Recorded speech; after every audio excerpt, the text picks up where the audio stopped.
Yo quiero hacer como un poquito más digerible, digámoslo así, esta presentación, hacerlo lo más sencillo que se pueda, digámoslo, porque pues al final de cuentas es la importancia de dar el diagnóstico, ¿no? De encontrar que el paciente se siente triste, que está apagado o que esté en riesgo la vida de un bebé ahí, por lo que tenemos que tener tantísima importancia de este tema, que a veces no es tan como tan llamativo, pero creo que sí deberíamos ponerle un poco más atención y más porque últimamente ya hay como más información sobre salud mental en general. Entonces, por eso la importancia de esta parte.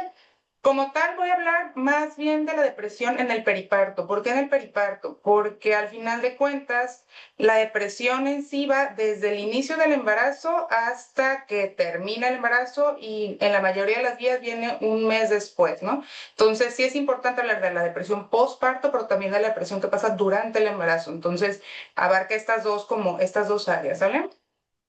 Ok, primero, pues hablando de lo más como básico hasta aquí, es el diagnóstico, ¿no? Realmente no hay un diagnóstico específico de depresión postparto, depresión en el periparto. El diagnóstico se realiza de la misma manera que se hace un diagnóstico de un trastorno depresivo mayor en general, que son con 9 criterios como tal, que son los que vienen aquí enunciados. Y lo más importante aquí es dos cosas importantes. Número uno, que tenga 2 semanas de síntomas, de inicio de los síntomas. Y número dos, que uno de estos criterios por lo menos sean de los que tenemos subrayados, que es el ánimo depresivo o el sentimiento de tristeza y la disminución del interés o del placer. Esas dos a fuerzas tienen que estar alguno de ellos para nosotros decir que nuestro paciente tiene un trastorno depresivo mayor. Entonces, como tal, lo que quiero que quede claro es que no hay un diagnóstico así específico, depresión en el posparto, no, el diagnóstico se hace de manera igual que en un trastorno depresivo mayor, entonces que quede esa parte como muy clara desde ahorita, ¿no? Ahora, dentro de los criterios, yo muchas veces platicando con estudiantes digo, a ver, hay que ser objetivos en esto, hay que trabajar con lógica. ¿Qué es lo que nosotros vemos normalmente en un paciente que está deprimido en general?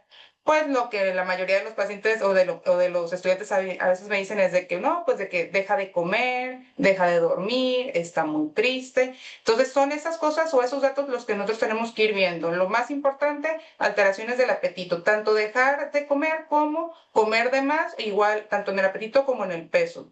Alteraciones del sueño, tanto dejar de dormir como dormir de más, también cualquiera de las dos se cuenta como criterio. Agitación o enlentecimiento psicomotor, pacientes que dicen, es que me siento como muy lento, doctora, esa es la parte como que tenemos que tener importancia aquí. Mucha fatiga, cansancio, los pacientes yo creo que es de las cosas que más nos refieren.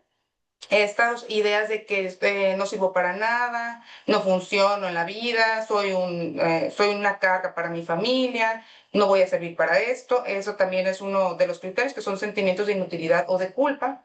Disminución de la capacidad de concentrarse. Yo creo que ese es también, junto con el ánimo depresivo, es de los más importantes porque me dicen, es que voy a trabajar y no me puedo concentrar. Entonces piensan a veces que tienen, no sé, déficit de atención u otras enfermedades, pero pues realmente tenemos detrás un episodio depresivo, ¿no? Y pues pensamientos de muerte de manera recurrente. Con 5 o más criterios podemos hacer diagnóstico, dependiendo de la cantidad de criterios se considera la gravedad ¿cómo se llama? Del episodio en general. Ahora, cuando hacemos el diagnóstico ya de un trastorno depresivo mayor, dentro de las características vienen especificadores. Ahí sí viene un especificador que dice con inicio del periparto, o sea, hace inicio durante cualquier parte del embarazo y hasta 4 semanas después. Realmente en estudios más recientes se ha visto que los síntomas de depresión en pacientes embarazadas pueden avanzar hasta un año después del parto. Entonces, aunque para hacer criterios me menciona 4 semanas después, sí se ha visto que puede aparecer un mes, 2 meses, 3 meses después, pero relacionado siempre al evento del parto. Ahora, ¿cuál es los porcentajes o cuál es la epidemiología de esta situación, ¿no? Cuando hablamos del periparto se hace durante el embarazo, hablamos del 6.5 al 12.9% de la población. Cuando hablamos del posparto es un porcentaje mayor, que es del 19% con síntomas. Ahorita vamos a platicar un poquito más de eso. Entonces, por eso es que mucha gente le llama depresión posparto, porque vemos mayor cantidad de síntomas después del evento del parto, ¿no? Y global se considera un aproximado de 17.4, más o menos 15% de la población en la mayoría de las epidemiologías. Ahora, la importancia de la depresión posparto en general o de la depresión en la mujer embarazada. ¿Qué pasa cuando no tratamos a estos pacientes? Pues realmente el punto aquí es que empeora, toda la situación va a ir empeorando, va a ir de mal, o sea, sí que de mal en peor.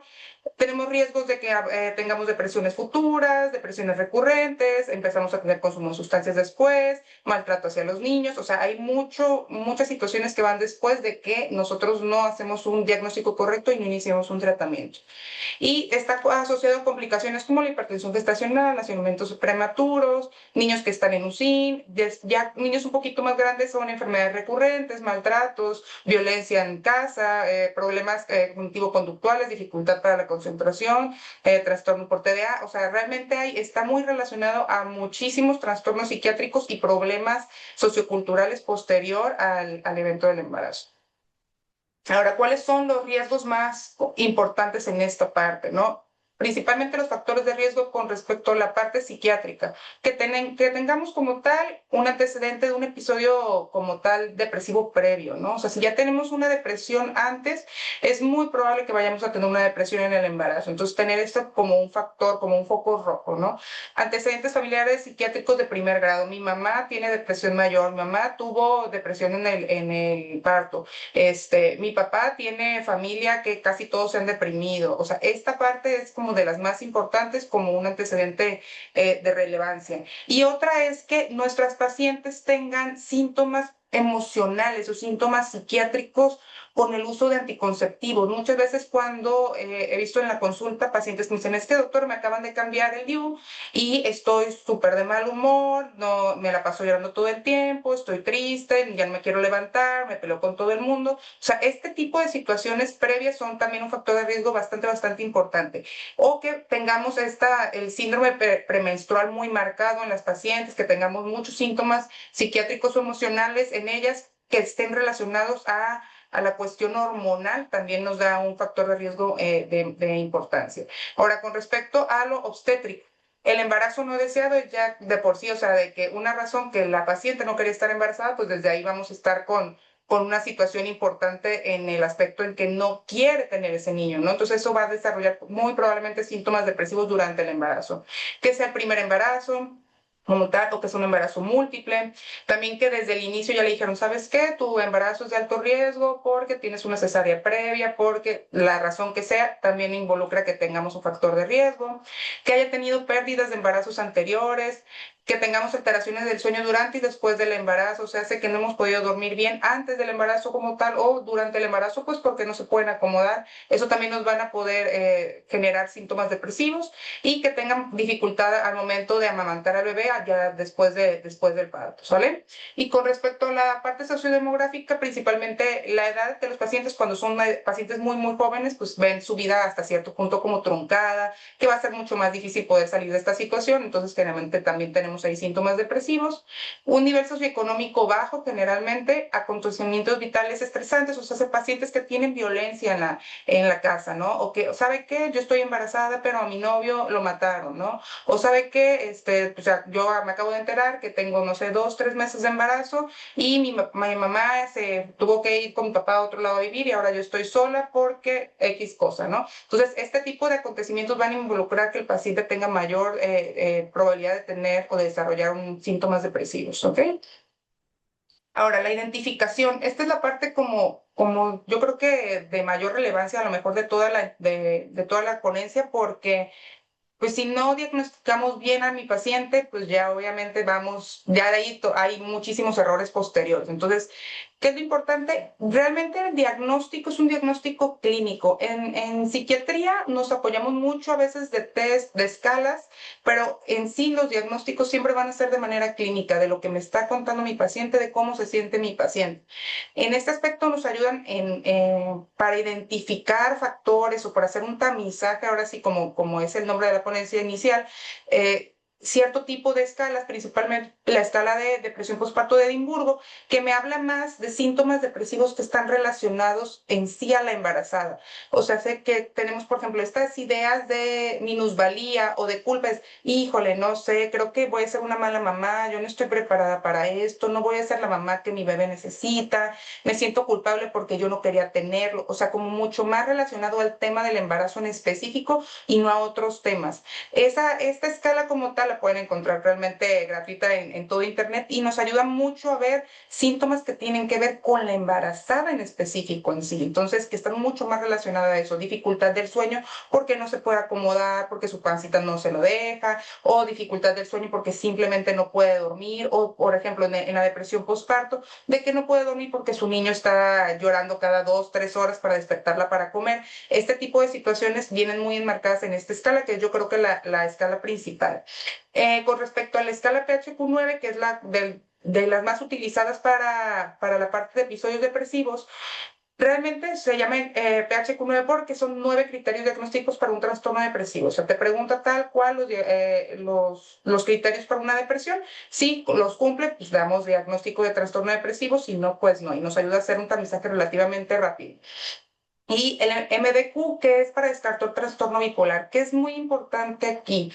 Hay una gran relación de pacientes que tienen trastornos depresivos, o sea, mayores durante el embarazo, muy relacionado a trastorno bipolar. Ahorita vamos a platicar un poquito más de eso, pero hay que descartar que mi paciente sea una paciente bipolar. ¿Por qué? Porque el tratamiento cambia completamente. Entonces, si yo creo que es una depresión normal, común y corriente y le puedo dar medicamento, puedo empeorar mucho esta situación. Entonces, por eso es importante hacer la diferencia entre una depresión normal y una depresión bipolar, que ahorita vamos a platicar un poquito también de eso.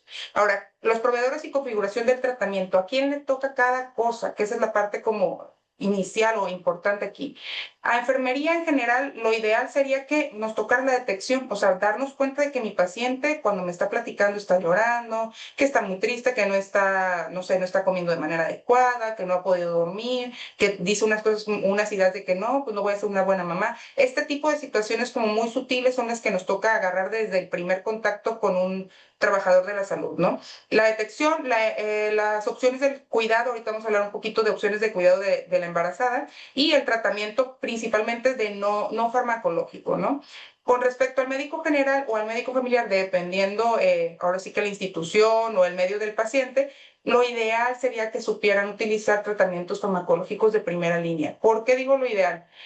A mí en el trabajo generalmente me mandan muchas interconsultas que tienen que ver con que a mi paciente embarazada le quitaron el tratamiento desde que supieron que estaba embarazada y ahorita que nació su bebé está muy mal, ¿no? Dime qué hago. La realidad es que en general, ahorita van a ver un poquito más adelante, el tratamiento no se debería de suspender o se puede iniciar tratamiento durante el embarazo en pacientes que están deprimidas, o sea, no hay tanto tema en eso, pero todavía sigue siendo un tabú muy grande, entonces la mayoría, yo creo que realmente lo que más me toca ver es muchísimos médicos generales o familiares que me suspenden tratamientos farmacológicos y el paciente me empeora, ¿no? ¿Y qué me debería llegar a mí ya como psiquiatría? Pues realmente los casos más complejos, los casos más difíciles hasta cierto punto o cuando el tratamiento de primera línea no está funcionando. Ahora, las evaluaciones generales, esto es lo que tengo que ver cuando voy a ver a mi paciente. Número uno, tener un entorno exclusivo y sin prejuicios y de apoyo. O sea, si mi paciente por alguna situación dice, ¿sabe qué, doctor? La verdad es que yo no quería tener a mi bebé, yo no tengo por qué juzgar a mi paciente ni las decisiones que tome. Muchos de estos pacientes les dicen cosas, a veces sus médicos familiares, sus médicos generales, los vecinos, la mamá, o sea, los están juzgando constantemente. La idea es que sea un entorno bastante tranquilo, que se sientan apoyados, que se sientan acompañados. Evaluación psiquiátrica general. Esta es lo que tendríamos que estar viendo cualquier médico, cualquier enfermero que esté trabajando cerquita de mi paciente. Características sociodemográficas, cuántos años tiene, con quién vive, en qué trabaja, más o menos económicamente cómo está, cómo ha cambiado la cuestión económica o la cuestión familiar desde que está embarazada la paciente. Estas cosas como muy sutiles que a veces se nos van, pero que son un factor de riesgo bastante importante, como lo vimos en diapositivas anteriores. Trastornos de salud mental y de uso de sustancias, que si consume alcohol, tabaco, cristal, cualquier sustancia que esté utilizando, y si tiene algún antecedente de una depresión anterior o un trastorno bipolar o familiares que lo tengan. El historial médico general y la respuesta a tratamientos, qué es lo que está tomando, qué medicamentos está tomando y cómo le está yendo con los medicamentos que está utilizando en general, no tanto para los psiquiátricos, sino generales. Historia familiar y del desarrollo, pues ahora sí que cómo está conformada su familia, cómo fue su crecimiento, con quién vivía, con quién comparte más en casa, con quién más está relacionado, que son cosas como a veces se nos pasa a preguntar, pero que comentaba eran factores de riesgo importantes. Obviamente los factores de riesgo que ya había comentado en las diapositivas anteriores y síntomas psiquiátricos, cómo y cuándo y los cambios en el embarazo. Si el paciente ya tenía síntomas antes del embarazo, si empezaron durante el embarazo, cómo fueron empezando, cómo fueron cambiando y si cambiaron demasiado durante el embarazo o a lo mejor en el posparto. Esa es como la entrevista que tendremos que estar haciendo de manera más general. Evaluaciones de seguridad. Esta parte es sumamente importante. ¿Por qué? Porque más en psiquiatría hay muchas historias de terror, ¿no? Y hay muchas cuestiones que tienen que ver con la televisión y que con la mamá que mató a su hijo y cuestiones de este estilo. Entonces, sí son cosas que pasan, sí son cosas que pasan. No es la mayoría, obviamente, de la población, pero sí es importante que nosotros tengamos mucho cuidado en estos pacientes. Número uno, si tiene pensamientos, intenciones y planes suicidas, tal cual preguntarle. Si vemos al paciente deprimido, pregúntenle, oye, ¿has pensado en hacerte daño, hacerle daño a tu bebé? O sea, todo eso pregúntenlo directamente, sin miedo. El paciente a veces se siente como que está esperando que alguien le pregunte cómo se siente y la mayoría de las veces nadie lo hace y se queda con eso guardado. Tanto el pensamiento como la intención como el plan. O sea, si nada más estoy pensando en que ya me quiero morir, si realmente me quiero morir, qué plan tengo, qué voy a hacer con mi bebé, cómo me planeo hacer daño yo, cómo le planeo hacer daño a mi bebé, y si yo tengo acceso, por ejemplo, si dicen, ok, lo que yo quiero es colgarme, ok, me voy a colgar. Ya, y tienes acceso a cables, cuerdas, no sé, cabetes, todo lo que conlleve sogas, que se pueda colgar, el saber si esa persona tiene acceso directo a ese tipo de materiales para poder llevarlo a cabo. La presencia de un plan de seguridad. ¿Quién te va a ayudar cuando tu bebé nazca? Si te pones triste, si te fracturas, si algo te pasa, ¿cómo le va a ir a tu bebé? ¿En quién nos podemos apoyar? Siempre tratar de llevar a cabo un plan de seguridad para estos pacientes. Si tiene pensamientos sobre dañar al bebé o a otras personas, pregúntenlo directamente, no pasa nada. Oye, ¿has pensado en hacerle daño a tu bebé?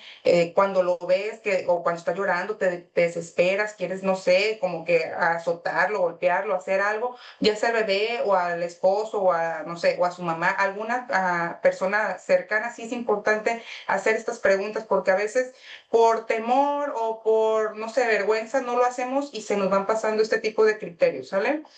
Evaluar síntomas psicóticos, el clásico, estás escuchando cosas que los demás no estamos escuchando, sientes que alguien te quiere hacer daño, sientes que te están siguiendo. Esas son las preguntas como más habituales para valorar los síntomas psicóticos en un paciente y generalmente casi siempre llegamos a preguntar eso cuando ya vemos síntomas atrás que nos pudieran llevar a pensar que el paciente tiene algún trastorno psiquiátrico. Pregunte y observe la incapacidad para cuidar de sí mismo y de otros. Estar muy atentos a eso. Si vemos que la paciente se ve que no ha dormido nada, que está muy alterada, que está agarrando al niño con mucha, o sea, con mucha presión, o sea, se ve muy desesperada, creo que lo ideal ahí, como tal, siempre es informar a familiares, siempre informar al papá, a la mamá, a alguien que esté cercano. Oye, ¿sabes qué? Llévate al niño, cuida ahorita tú al niño, deja que ella descanse. ¿Por qué? Porque a veces decimos, no, pues es que es mejor que un bebé esté con su mamá. Sí, yo entiendo esa parte, pero en este tipo de casos hay que dejar un poquito a la mamá descansar para que no vaya a pasar nada feo a futuro, ¿no? Con respecto al manejo de alto riesgo, riesgo del paciente para sí mismo y para el bebé, incluido el feto, bebé o niño, o sea, tal cual. Si es una señora, por ejemplo, que está embarazada, pero que tiene niños chiquitos, pues obviamente va a ser un riesgo para su feto, para el bebé y para sus niños que están ahí con ella. Entonces es importante tener esto bien en cuenta porque a veces tenemos más niños en el hogar, ¿no?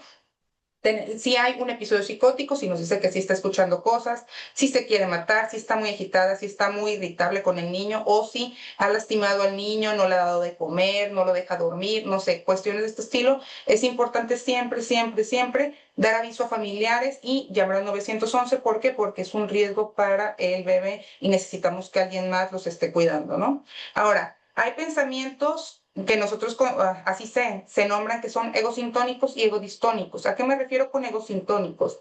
Egosintónicos es que están como empatado el tipo de pensamiento que yo tengo con lo que yo estoy diciendo. ¿A qué me refiero? Por ejemplo, quiero lastimar a mi bebé. Y el que yo diga, quiero lastimar a mi bebé o quiero ahorcar a mi bebé, no me hace que me sienta como tal angustiado, ni preocupada, ni nada. Esta sintonía que tiene, esta forma en que yo actúo con el pensamiento que yo tengo, se conoce como ego sintónico. Aquí es importante, este es un paciente de alto riesgo. ¿Por qué? Porque él no está dándose cuenta de que lo que está diciendo está mal, no le causa, no sé, preocupación, no le causa culpa, no le causa nada. Ahí es donde mi bebé sí está en riesgo y es importantísimo dar aviso a los familiares y al 911. Ahora, hay un pensamiento egoistónico de que es que, mire, doctora, mi niño no me deja dormir y ay, hay veces que dijera, ay, con ganas de no haberlo tenido, pero no, luego me siento muy mal con lo que dije y me siento triste. Este es un pensamiento egodistónico.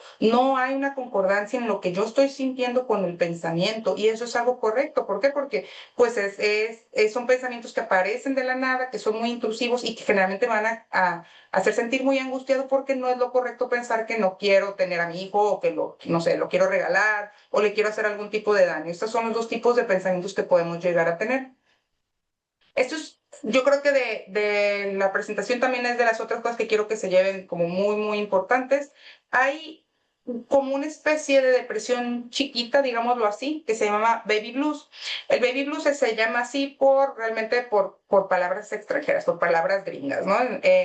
Se refiere como a una depresión muy leve que no me va a tener mucha afectación en mi paciente y que generalmente va a aparecer en las primeras 2 semanas.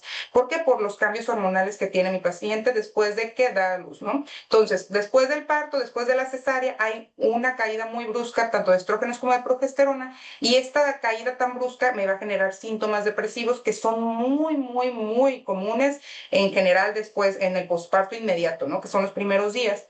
Generalmente, como ven, dice inicio de 2 a 5 días después del parto, son pacientes que dicen, no, doctor, me siento muy triste, muy decaída, no sé si voy a ser una buena mamá, tengo muchas dudas, y si a lo mejor no hubiera tenido mi bebé, a lo mejor estaría más a gusto ahorita, como que estos pensamientos y si hubiera hecho algo diferente, ¿no? La duración, hasta 2 semanas como tal. ¿Por qué? Porque acuérdense, para hacer un diagnóstico de depresión necesito más de 2 semanas de criterios diagnósticos. Entonces, esto es menos de 2 semanas.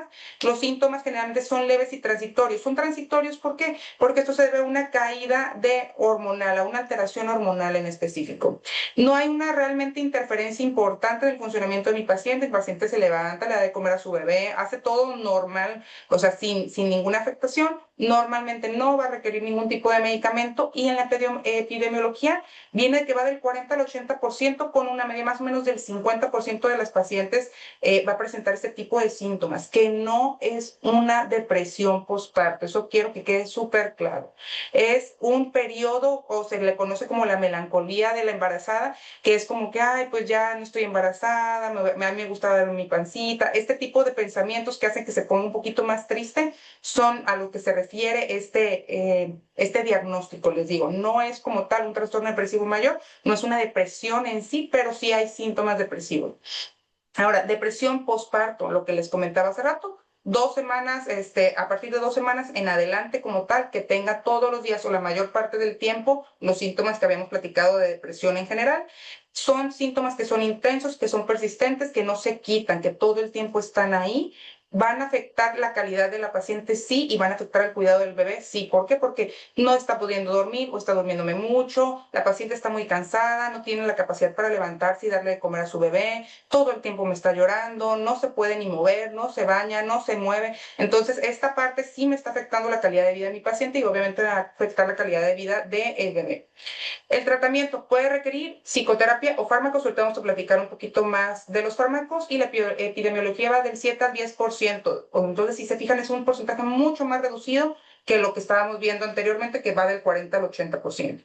Hay una entidad que apenas, o sea, que no hay un diagnóstico certero sobre ella, que se llama Baby Pink, que es como lo opuesto, obviamente, al Baby Blue, que tiene que ver más con euforia, estamos muy felices de que tenemos un bebé, solamente hablamos todo el día de esto, estamos una felicidad extrema que ya se ve extraña para las personas que están alrededor de nosotros, o sea, que dicen, oye, estás como eufórica, demasiado, ¿no? Y eso, ¿por qué es importante? Porque son síntomas parecidos a lo que podría ser un episodio de manía que tiene que ver más con un trastorno bipolar. Es importante poderlo determinar, sí, pero igual que el baby blues, no es una episodio que necesite tratamiento farmacológico, apenas está como investigando un poquito más y está más relacionado a la parte del trastorno bipolar, pero como tal un diagnóstico por CIE o por DSM-5 no está todavía.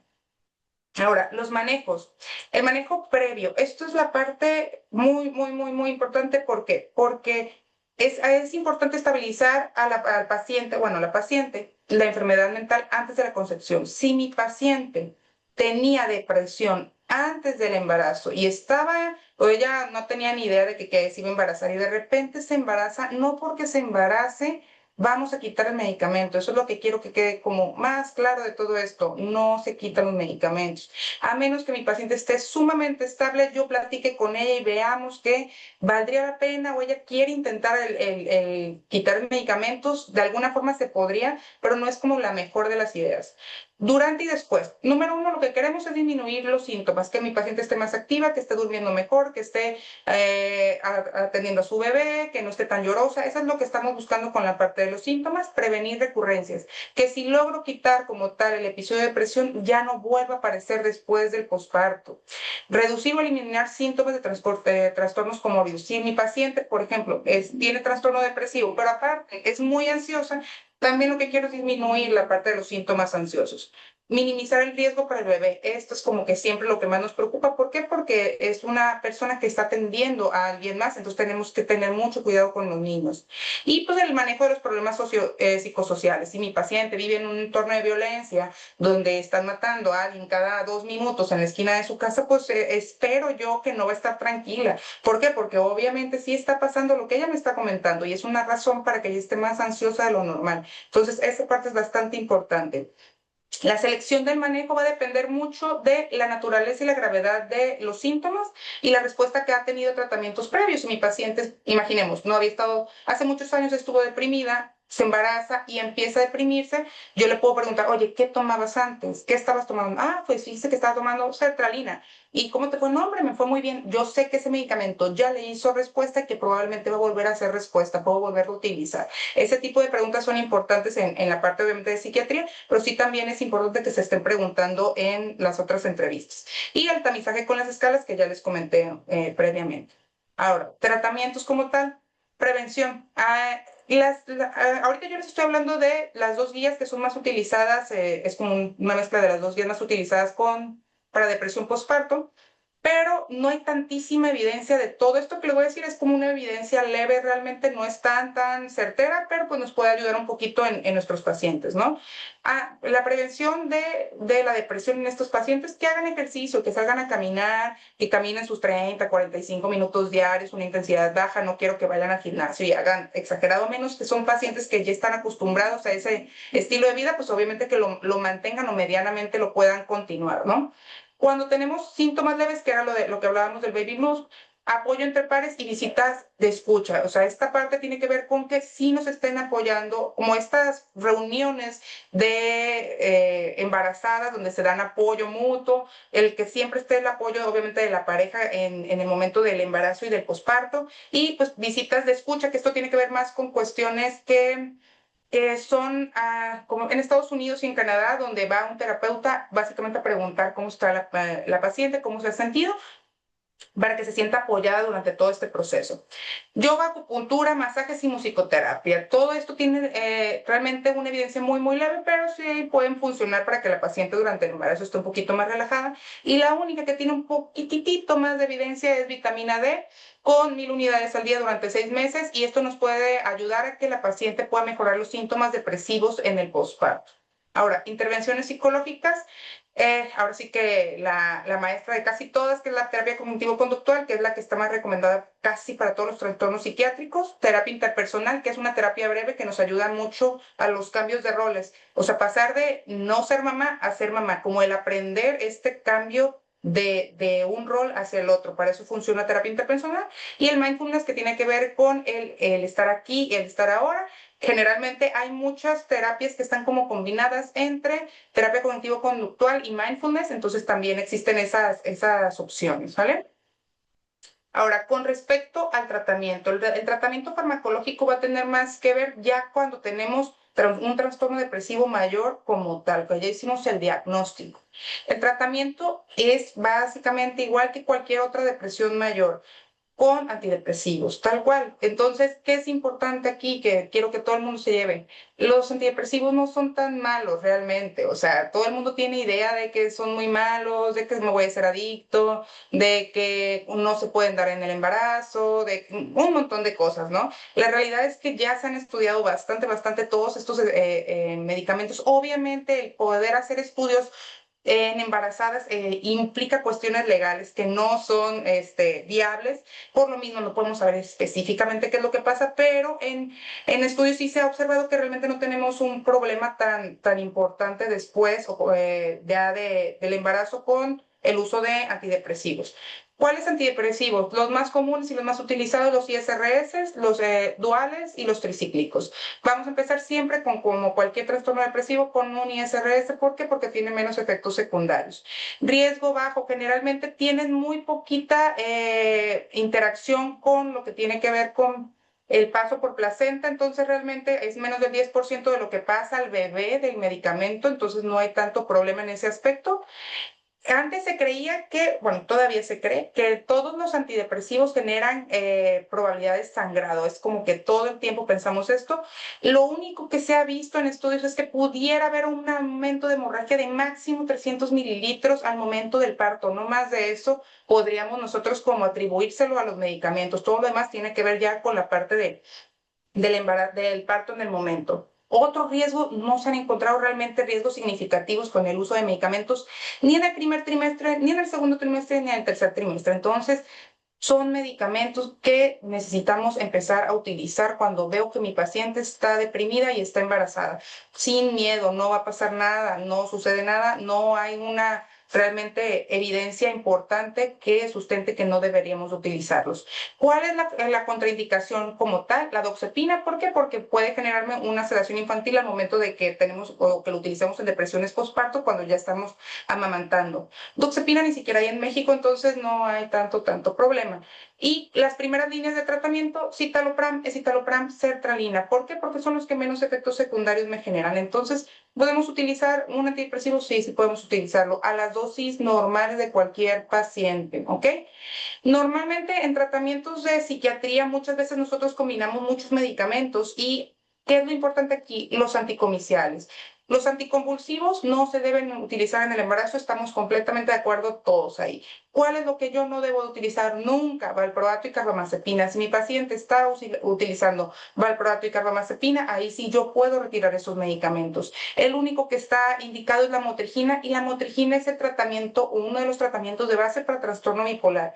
Si yo tengo una paciente que antes del embarazo ya estaba utilizando la motrigina, no se lo quito. Lo dejo, ¿es seguro todavía durante el embarazo? Sí. Entonces, lo ideal, si tuviera valproato, migrarla a la motrigina o ponerle un antipsicótico. Todos estos manejos, obviamente, ya estoy hablando de pacientes que van con el psiquiatra, ¿no? Que tenemos un tratamiento ya mucho más específico. Ahora, los antipsicóticos. Igual, los antipsicóticos son medicamentos muy utilizados en psiquiatría y en el día a día normal de muchos pacientes. Igual tienen riesgo muy bajo tanto en el embarazo como en la lactancia. El único que puede tener un poquito más de riesgo son en diabetes gestacional. ¿Por qué? Porque lo que tiene que ver con olanzapina principalmente y quetiapina a dosis medias, a dosis altas, generan alteraciones metabólicas, aumento de la glucosa, aumento de la presión arterial en la población en general, no solo en embarazadas, en cualquier tipo de población, pero pues obviamente aquí me va a aumentar el riesgo de diabetes gestacional. Y pues realmente contraindicaciones realmente no hay ninguna. Risperidona risperidona, hay algunos estudios que dicen que probablemente pudiera tener algún efecto teratogénico, pero no está muy bien estudiado. Pudiéramos quitar, ok, risperidona, pero tenemos muchas más opciones y entre las primeras líneas de acciones, aripiprazol, quetiapina o olanzapina. ¿Se pueden utilizar? Sí, se pueden utilizar. Ahora, benzodiazepinas, otro medicamento o otros medicamentos muy satanizados, ¿no? En el día a día. No se relacionan a malformaciones, no pasa nada si los utilizamos, no. Todos los de las benzodiazepinas como tal son de uso por razón necesaria. Es en caso de crisis, en caso de necesitarlo. No es un medicamento que tendríamos que estar utilizando todos los días, tanto en embarazadas como no embarazadas. ¿Cuál es el riesgo? Pues sí, problemas respiratorios y somnolencia cuando utilizamos el medicamento de manera constante. Si mi paciente en el embarazo tuvo una crisis muy fuerte de ansiedad y yo le doy lorazepam, no va a pasarnos nada. El problema viene si yo le doy lorazepam todos los días a ese paciente. Cuando nazca sí vamos a tener a lo mejor problemas con el bebé, principalmente en la cuestión respiratoria y que pues esté muy somnoliento. Pero no está relacionado a malformaciones como tal. Litio. Litio es un tratamiento inicialmente como tal, para trastorno bipolar que les comentaba. Realmente el litio en específico lo va a utilizar ya nada más el psiquiatra y es difícil de suspender porque hay un riesgo muy grande de que mi paciente empeore o tenga una recaída. Si tenemos un paciente que tiene un trastorno bipolar y que quiere embarazarse o está embarazada y acabamos de descubrirlo, mándenlo directamente al psiquiatra porque tienen que hacerse ajustes a medicamentos, sí. El litio es importante, el litio es muy celoso porque cambia la concentración dependiendo la cantidad de líquido en la persona. Entonces, una paciente embarazada pues, tiene mayor cantidad ahora sí que de agua y eso va a generar que haya mucha inestabilidad en la función del litio. Por eso hay que estar tomando niveles de litio de manera constante, pero esta parte tal cual le toca a psiquiatría. Y otro de los satanizados aquí es el TEC, ¿no? Terapia electroconvulsiva y estimulación magnético transcraneal. Son de riesgo muy bajo. En teoría, el TEC pudiera generar arritmia fetal, bradicardia, parto prematuro. Esto cuando ya estamos muy cerquita del parto.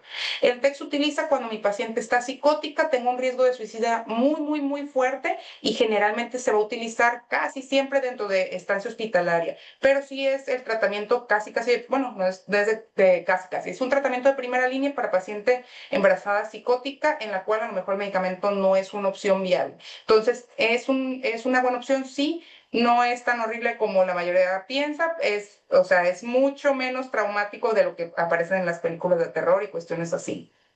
Ahora, otros. El tratamiento base o el mejor tratamiento para la depresión postparto es la brexanolona y la zuranolona, que no existen en México. Entonces, estas nada más existen en Estados Unidos, en Canadá tampoco existen, y generalmente tiene que ver con un metabolismo de la progesterona que disminuye generalmente al momento del parto, y este es como el tratamiento de primera línea que no tenemos en México y que quién sabe si lo vayamos a tener alguna vez, ¿sale? Con respecto al trastorno bipolar que les comentaba, si nosotros le quitamos el medicamento a mi paciente que está bien medicada, que toma litio, que toma valproato, que toma la lamotrigina o toma lo que ustedes quieran, y decimos, no, es que ya te embarazaste y de repente se lo quito como tal, la probabilidad de que ese paciente me recaiga muy fuerte rápidamente es del 30 al 50%. Estos pacientes tenemos que tener muchísimo cuidado. ¿Por qué? Porque son pacientes que pueden tener síntomas psicóticos y pueden hacerse daño a ellos y hacerle daño a terceras personas. Entonces, con mayor razón, mucho cuidado con este tipo de pacientes. Ahora, un episodio de manía y un episodio mixto. Un episodio de manía es algo así como les puse en el Baby Pink, pero muchísimo más arriba, ¿no? Son pacientes que no me están durmiendo, que están hablando muy rápido, piensan muy rápido y empezamos a tener, o sea, de tan rápido o tan acelerados que están, no están siendo productivos y tenemos mucho problema. El tratamiento para los episodios maníacos generalmente es con antipsicóticos. En este caso podemos utilizar sin problema aripiprazol y quetiapina, como les decía, son seguros durante el embarazo. Y ahora, una depresión bipolar. La depresión bipolar normalmente se trata con estabilizadores, con valproato, carbamazepina, medicamentos sí, pero no los podemos usar aquí porque está embarazada. Entonces podemos utilizar la motrigina, que sigue siendo de primera línea, y quetiapina, que sigue siendo, al final de cuentas, un antipsicótico. Las depresiones bipolares normalmente la primera opción no es tratarla con un antidepresivo. Se utilizan estabilizadores o antipsicóticos. Por eso nos da la opción de quetiapina y la motrigina. Y la psicosis. periparto o posparto, que también es de que yo estaba escuchando al diablo y el diablo me decía que hay que ahorcar a mi niño porque mi niño es el elegido de, no sé, cosas extrañas que dicen que sí pasan, ¿no? El 17% de la recaída de los trastornos depresivos mayores pueden presentar psicosis. Si mi paciente estaba deprimida, yo le quito el medicamento, tiene una recaída, existe un 17% de que esta paciente vuelva a tener depresión y aparte empiece a escuchar voces o sentir o creer cosas que no están sucediendo. Uno de cada dos pacientes, bueno, más bien, uno o dos de cada 1000 como se dice, de cada 1000 pacientes, vamos a tener síntomas psicóticos. Los síntomas psicóticos generalmente son pacientes que vamos a necesitar tratamiento hospitalario. Y esto es sin ningún antecedente previo de enfermedad psiquiátrica. Entonces es un porcentaje importante. Imagínense, uno o dos de cada 1000. O sea, realmente, si en algún punto nos puede llegar a tocar ver esta situación, sí. Alteraciones del estado de ánimo con síntomas psicóticos, probablemente estamos hablando de un trastorno bipolar. Esto ya le toca atenderlo tal cual en urgencias o en hospitalización al psiquiatra. Y realizar exámenes físicos, neurológicos de laboratorio y toxicología. Siempre, siempre no hay que achacarle que el paciente está siendo agresivo o está irritable o tiene síntomas depresivos solo a lo psiquiátrico. ¿Por qué? Porque muchas veces tiene que ver con alteraciones que están propiamente dentro del paciente. Por ejemplo, normalmente nosotros pedimos perfil tiroideo porque muchas veces los pacientes hipotiroideos tienen síntomas depresivos, entonces son estudios que se tienen que realizar a descartar que haya alguna otra patología que esté generando esto.